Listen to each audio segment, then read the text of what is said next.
Okay, we're going to look at number 2. This is similar figures, homework for tonight.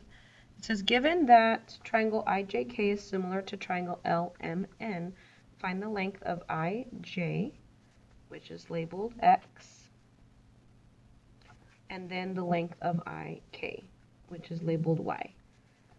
And it does say to first find X and then find Y. We are still finding our corresponding sides. So if I'm looking at this, this is my longest side here, and according to these numbers, this is also my longest side. This is the ratio I'm going to use to solve for both problems. So 54 over 42, and I'm going to go ahead and simplify that.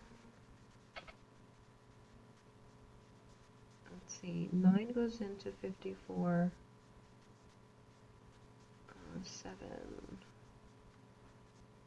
So 9, and that's 7. 7 goes into, 6 goes into, okay, 6 into 54 is 9 times, and 6 into 42 is 7 times.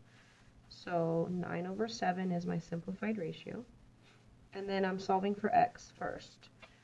And if I'm looking at how I'm labeling, the 54 comes from my larger triangle. So large triangle. And then the 42 came from the small triangle. Making sure that my labels are correct. Because if I'm labeling correctly, then most likely my proportion will be okay. So 9 or 54 and X came from the same triangle, which means my X is on top. And the 42 and the 9 go together, so then the X and the 28 are corresponding. So that's my setup for solving for X. Let's look and see if I find a shortcut. I can see that 7 times 4 makes 28. So then 9 times 4 makes my 36.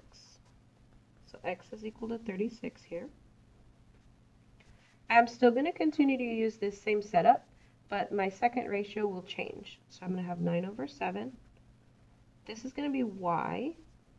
And instead of Y corresponding with 28, Y actually corresponds with 35. And again, I'm going to look for shortcuts anytime I can, or scale factors. And I notice that it's 7 times 5. So then it would be 9 times 5. That means that Y is equal to 45. And there's both of my answers.